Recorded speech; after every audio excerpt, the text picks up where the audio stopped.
সংস্কারকে বৈধতা দিতে গেলে আপনার একটা রাজনৈতিক সরকার লাগবে। কোনো দুঃখ নাই, যেই আসুক আসুক আমরা তারাই স্যালুট করব, আমরা তাকে মেনে নিব। উনি বলতেছিলেন যে এই ছাত্র হলো আমার এমপ্লয়ার, আমাকে নিয়োগ করতে। ছাত্রদের কি অবস্থা দেখতেছেন না? সেই জন্য যদি কালকে বলে আমি এই সরকারের সঙ্গে নাই, এই সরকার 10 দিন টিকতে পারবে নাকি? কাজটা হলো বিএনপি, বাংলাদেশের জনগণের জন্য বিএনপি যেটা বলছে ওটাই ধরতে হবে। বিএনপি তো সন্তুষ্টি প্রকাশ, মানে বিএনপিকে সন্তুষ্টি মানে কি, সরকার আসলে বিএনপিকে সন্তোষ করতে পারছে না। যে বৈঠক হচ্ছে একেবারেই সন্তুষ্ট নয় বিএনপি। ডিসেম্বরেই নির্বাচন হতে হবে, ডিসেম্বরেই কেন নির্বাচন চান? আর সন্তুষ্ট কি, আর কি হলে সন্তুষ্ট হবেন আপনারা? ধন্যবাদ আপনাকে। যারা শুনছেন আমার শুভেচ্ছা অভিনন্দন, আমার সহালোচককে শুভেচ্ছা। দেখেন, এই যে 5ই আগস্ট হলো কিসের জন্য? এই নির্বাচনকে কেন্দ্র করেই তো। একটা সুন্দর নির্বাচনে এই বিগত সরকার ফ্যাসিস্ট দিতে পারে নাই এবং কোনো ছায়া সরকার ছিল না, কোনো শক্তিশালী বিরোধী দল গঠিত হতে পারে নাই। এইসব সব কারণের জন্যই তো বিএনপি নির্বাচনকে বয়কট করেছিল একের অধিকবার। তো বিএনপি বয়কট করেছিল বলেই কিন্তু আস্তে আস্তে এই আন্দোলনটা জোরদার হয়েছে। তারপরে একটা আন্দোলন আপনার বৈষম্য বিরোধীকে কেন্দ্র করে সামনে আসলো, ওই সুযোগটা সবাই নিল এবং যে কোনোভাবেই হোক ফ্যাসিস্ট যেভাবে বিতাড়িত হয়, বিদায় নেয়, সেইভাবেই নিল। তো যে নির্বাচনকে কেন্দ্র করে এই অবস্থাটা, আপনার নির্বাচন তো ওরকম যে অনেক সাথে সাথে বিএনপি বলেছে তা কিন্তু না। আপনি একটা ইন্টারিম গভর্নমেন্ট হবে, সে কিসের জন্য? রাষ্ট্রটাকে নর্মাল একটা গুছানোর মধ্যে নিয়ে এসে আপনি নির্বাচন দিয়ে দিবেন। নর্মাল গুছানোর মধ্যে কি, যেসব জিনিস ভাঙচুর হয়েছে, রাষ্ট্রের হ্যান্ডস তো আর হাওয়ায় উড়ে যায় নাই। যারা আপনি কেউ যদি পালিয়ে যেয়ে থাকে তার জায়গা কিন্তু ফিল আপ করার মতো লোকজন আছে, কারণ 53-54 বছরের বাংলাদেশ। তো সেইখানে আপনার এগুলো গুছাতে সংস্কারের ধোঁয়া তুলেছে, কিছু সংস্কার হবে। তো সংস্কার তো, এটা কোনো সংস্কারের শেষ বলতে কোনো শব্দ নয়, এটা আবহমান কাল যাবৎ চলে আসবে এবং এটা কন্টিনিউ টু বি। তো আপনার সংস্কারের মতো হতে থাকবে এবং এই সংস্কারকে বৈধতা দিতে গেলে আপনার একটা রাজনৈতিক সরকার লাগবে। তো রাজনৈতিক সরকারের জন্যই তো চাওয়া। তো বিএনপি তো এখানে ভুল কিছু বলে নাই। আপনার এইখানে সেনাবাহিনীর একটা, আমরা বলি বা না বলি, সেনাবাহিনীর একটা হাত ছিল 5 তারিখে। তারা আপনার যদি ছাত্রদের সঙ্গে, জনতার সঙ্গে, আমাদের সাথে যদি হাত না মিলিয়ে তারা যদি গুলি করতো, তাহলে কিন্তু অন্যরকম পরিস্থিতি হতো। হয়তো বা স্বাধীনতা আমরা পেতাম, আরও অনেক কাঠখড় পোড়াতে হতো, আরও হাজার হাজার লোকের প্রাণহানি হতো। তো সেই জায়গায় তাদেরও একটা ভূমিকা আছে। সেই সেনাবাহিনী প্রধান কিন্তু বলেছে যে 18 মাসের মধ্যে নির্বাচন হতে হবে। আমরা যেটাই বলি না কেন, দেশকে চালায়, তারপরেও কিন্তু তার কথা আমরা মেনে নিয়েছিলাম। বিএনপি কিন্তু সেই হিসেবে দেখেন ডিসেম্বর পর্যন্ত বলেছে, সম্মান করেই বলেছে। আপনি দেখেন তো ডিসেম্বরে 18 মাস প্রায় হয়ে যায়। তাহলে বিএনপি তো ভুল কিছু বলে নাই যে নির্বাচন করা যাবে না এই টাইমের মধ্যে। তো বিএনপির চাওয়া, শুধু বিএনপির চাওয়া হবে কেন, এটা সমস্ত বাংলাদেশবাসীর চাওয়া। 2-1 মানুষ তাদের স্বার্থের কারণে তারা নিজেরা মোটাতাজা হচ্ছে, তাদের মোটাতাজা যাতে বিরূপ না ঘটে সেই কারণে তারা নির্বাচন এই মুহূর্তে চাচ্ছে না, বা একটু পরে চাইলে তাদের আরও সুবিধা হবে সেটা তারা চাচ্ছে। সেটাকে উপর ডিপেন্ড করে তো আপনার চলতে পারে না। বিএনপি একটা অনেক বড় সংগঠন, বিএনপি চাইলে অনেক কিছু সরকারের দেওয়া উচিত। কারণ সরকার যদি সংখ্যাগরিষ্ঠ দেখে বিএনপি, এবং ধরেন নির্বাচন দিল, বিএনপি যদি নাও জিতে আপনার সত্যিকার ভোটে, কোনো দুঃখ নাই, যেই আসুক আমরা তারাই স্যালুট করব, আমরা তাকে মেনে নিব। তাহলে সরকারের এখানে সমস্যাটা কোথায়? আমি মাসুদ কামাল, আপনি কিভাবে দেখেন? একটা হলো বিএনপির অবস্থান, একটা সরকারের অবস্থান। এখানে বিএনপি বলেছে যে তারা মোটেই একেবারেই সন্তুষ্ট নয়, তারপরে বিএনপি কী করবে সেটা এখনও কিছু বলে নাই। এখানে সরকারের অবস্থানটাকে কিভাবে দেখেন আর বিএনপির অবস্থানকে কিভাবে দেখেন? আর সরকারের অবস্থানটা যেটা, শুধু তো সরকার তো একটা দল নিয়ে কাজ করে না, সবগুলো দল নিয়েই কাজ করে। তা আপনি কিভাবে বিষয়টাকে ব্যাখ্যা করেন?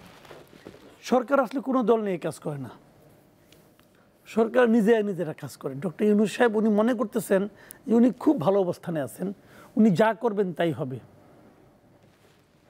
বিষয়টা এরকম না। উনি বলতেছিলেন যে এই ছাত্র হলো আমার এমপ্লয়ার, আমাকে নিয়োগ করতে। ছাত্রদের কী অবস্থা দেখতেছেন না?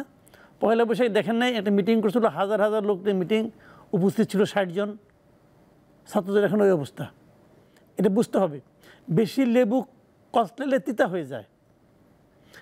ডক্টর ইউনূস যেন টের পাচ্ছেন না, কারণ ওনার পক্ষে ওনার হয়েছে কি, উনি তো পিআর পার্সন, তো সোশ্যাল মিডিয়ায় ওনার জন্য কিছু লোক মাঠে নামছে, কিসের বিনিময়ে নামছে এটা উনি বলতে পারবে না, তারা বলতে পারবে। ওইটা দিয়ে একটা হাইপ তোলা হয়েছে যে ডক্টর ইউনূস 5 বছর থাকবে, 10 বছর থাকবে। আরে থাকবে কিসের জোরে?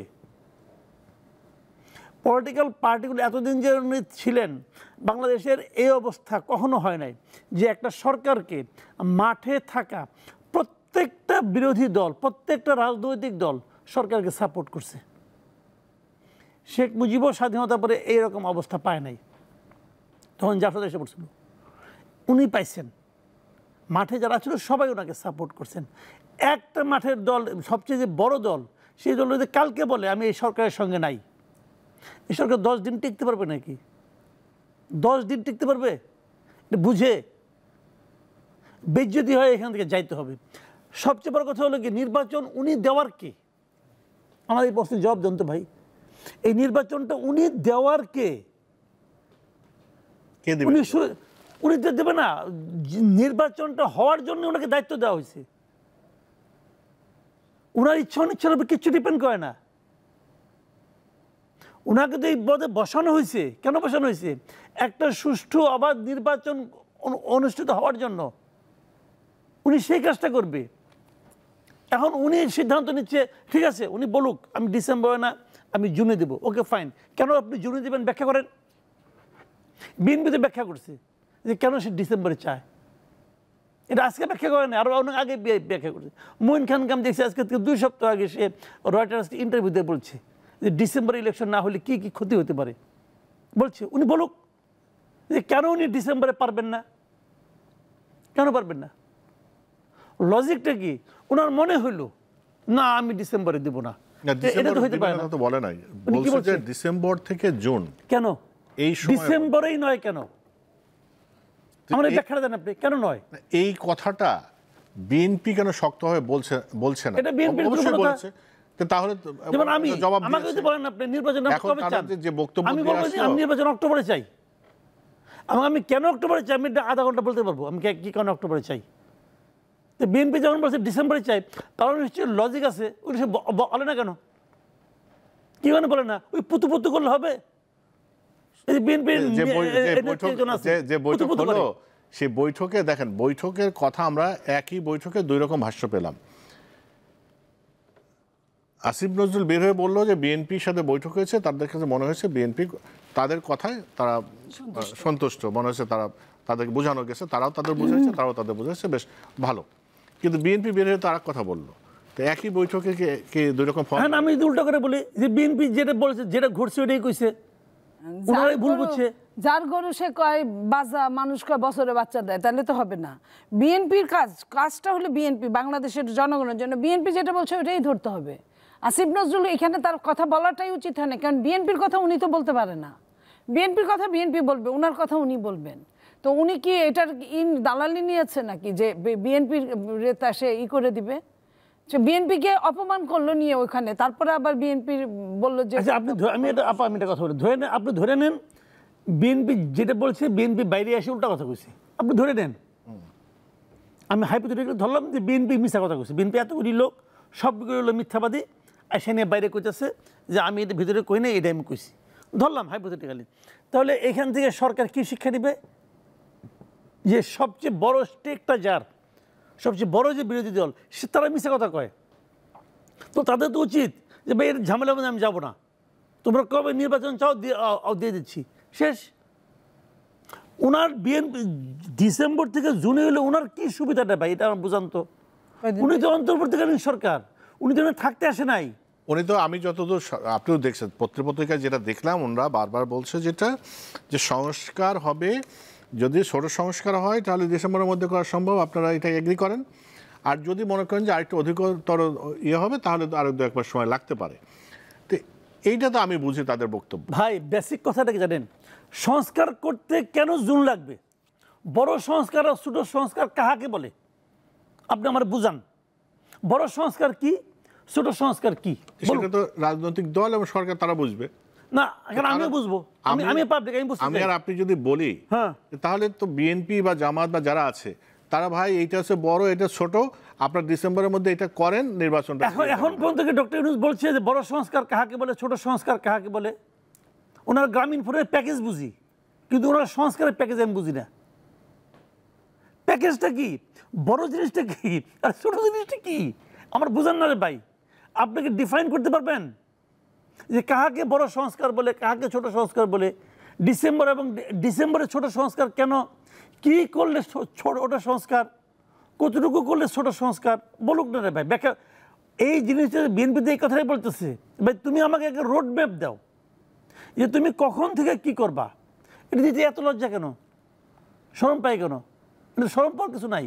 আপনি বেসিক্যালি উনি আসছে কেন বলেন তো? এই পদটা উনি বসছেন কেন? শাসন করার জন্য?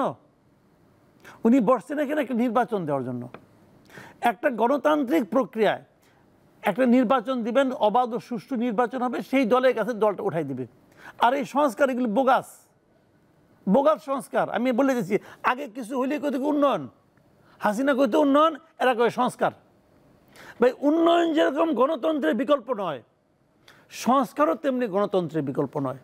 সংস্কার দরকার নেই বলছেন? অবশ্যই দরকার আছে। সংস্কারটা কে করবে? ধরেন আপনি টিভি স্টেশনে স্টুডিও করবেন, আমার এক খালাতো ভাই আছে, সে টেবিল বানাইতে পারে, সে তার এমনি আসলাম ভাই আমার খালাতো ভাই টেবিল বানানোর অভিজ্ঞতা আছে, সে আপনার স্টুডিওটা বানাই দিবে, তারা আপনি কামে দিবেন, বসাবেন। এটা তো তাই বসাইছে। যে লোকটা সংস্কার করতেছেন, এই লোকটাকে সংস্কার করার যোগ্য? কোন বিবেচনার যোগ্য? আলী রিয়াজ কিসের বানাবে, সংবিধান সংস্কার করবে? বোঝান আপনি আমারে। সংবিধানে তার কি পড়াশোনা আছে? সে কবে সংবিধান বানাইছিল? সংবিধান সে জীবনে, তার পেশাগত জীবনে সে কখনো সংবিধান নিয়ে কোনো কাজ করছে? কমন সেন্সে বড় কাজ হয় না। আপনি আমাকে বলেন আমি সংবিধান নিয়ে আধা ঘন্টা বলতে পারবো, কিন্তু তা বলে আপনার সংবিধান সংস্কার করতে দেন, আমি তো কিছুই করতে পারবো না। আপনি যা করবো ওটা হবে common sense. Common sense important. Common সেন্সে বড় কাজ করা যায় না, এটা মাথায় রাখতে হবে। আচ্ছা, কামাল আহমেদ দিয়েছেন আপনি গণমাধ্যম সংস্কার করার জন্য, ও তো বিদেশের নাগরিক রে ভাই। আলী রিয়াজ বিদেশে, যদি মনে করেন এই সংস্কার করলো, করার পরে এই সংস্কারটা ভালো হলো না, আপনি আলী রিয়াজকে ধরতে পারবেন? সে তো 2 দিন পরে আমেরিকা চলে যাব কেন? ওই লোকটা আমার লাগবে কেন? আমার দেশে কেউ নাই? সংস্কার প্রস্তাব যেগুলো হয়েছে এই দেশে, সেই প্রস্তাবগুলো তো সব দলের কাছে দেয়া হচ্ছে যে আপনারা কোনটা গ্রহণ করবেন, কোনটা গ্রহণ করবেন, আপনাদের মতামত দেন। সব আজকেও তো সংস্কার কমিশন বিএনপির বৈঠক ছিল, সেখানে তো তারা বক্তব্য দিয়েছে তারা কোনটা মানবে, কতগুলো তারা মেনেছে, কতগুলো তাদের অর্ধেক মেনেছে, কতগুলো তারা বলেছে যে এটা পরিবর্তন করতে হবে। তো তারা তো মানে আলোচনার মধ্যে আছে। ভাই এগুলি কেন হচ্ছে বুঝেন না? বিএনপি বলেন, অন্য অন্য দল বলেন, তারা কি করতেছে? তারা ভাই তাদের মূল লক্ষ্য হলে আমি একটা নির্বাচন চাই। এখন এরা একটা সংস্কারের একটা অজুহাত নিয়ে আসে সামনে, যদি না মানে কবে কি যাই সংস্কার মানে না, এটা কয়ে নিয়ে আরো কিছুদিন। তোরা হলে তোরা যা করস কর, আমি আসি, সমস্যা নাই, ইলেকশন হোক, তখন দেখবেন তোমার এই বই দেখি আমি শের ধরে বেশি নাকি মানে পানিতে ফেলাই দিই, এটা তখন দেখার, বুঝেন না?